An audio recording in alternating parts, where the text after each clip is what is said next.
Ese cambio normativo que planteaba inicialmente Podemos y que ha asumido como propio el Partido Socialista para despenalizar las injurias al rey. Agradezco mucho la pregunta porque creo que no es necesario.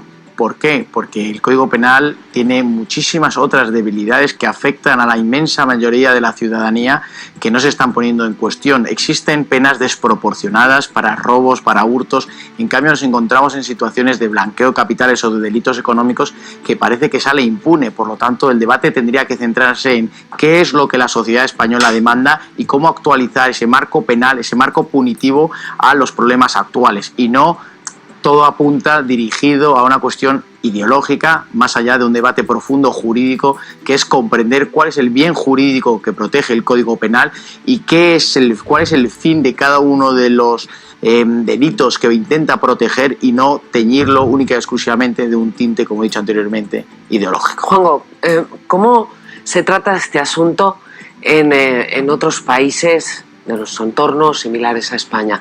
¿Cómo se protege la figura del jefe del Estado, que es un bien protegible como jefe del Estado, no como persona particular, porque nos representa a todos frente a la libertad de expresión, que es un derecho del que también gozamos todos? ¿Cómo se protege la bandera, los símbolos nacionales? ¿Qué ocurre en otros estados? Pues en otros estados, Ana, como conocemos, también está protegido, y además con penas bastante graves, con penas mayores a las que tenemos en España. Más duras que aquí. Más duras que tenemos en España, pero la reflexión, sobre todo, la teníamos que plantear en un plano de igualdad. Estamos hablando de derechos fundamentales, el derecho a la libertad de expresión, pero también a la dignidad. Yo lo que no entiendo, y el Código Penal intenta proteger, es garantizar o permitir el insulto gratuitamente. Yo considero, y creo que es donde debería de hacerse el debate, es que insultar gratuitamente a una persona, y más si es una figura del Estado español, tiene que tener una protección, porque no podemos permitir que la libertad de expresión acabe en un libertinaje, que es lo que intentan pretender algunos dirigentes políticos. Voy a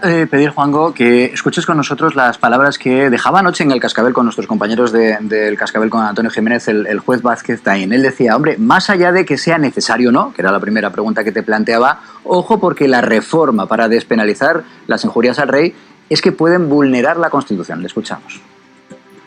Que si la Constitución defiende la igualdad de todos los españoles, haya delitos, y además recientemente regulados, como son los delitos de odio, en el año 2015, una reforma ampliamente defendida por muchos sectores del Parlamento, que protege precisamente a los grupos por su ideología, su religión, sus creencias, sus grupos étnicos, sus tendencias sexuales, y ahora nos venga 2 años, 3 años después, con una reforma en donde parte de esos grupos parece ser que no son susceptibles de protección.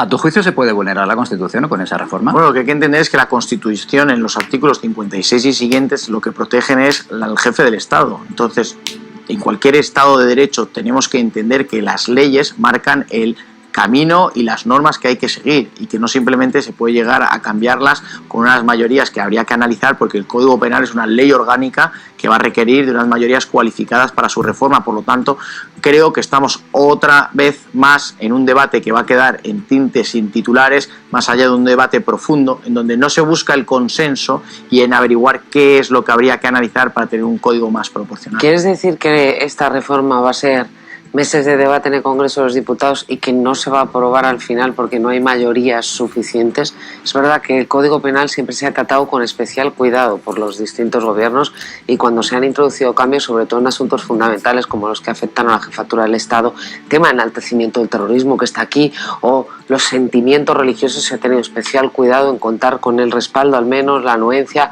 del primer partido de la oposición. Pues mira, Ana, planteas una cosa interesantísima. Necesitan mayorías cualificadas porque es una ley orgánica, pero en relación a los sentimientos religiosos, escuchando a algún dirigente político que prefiero no nombrar, viene a significar y a referir en sus declaraciones que quiere que a todos los ciudadanos se les trate por igual.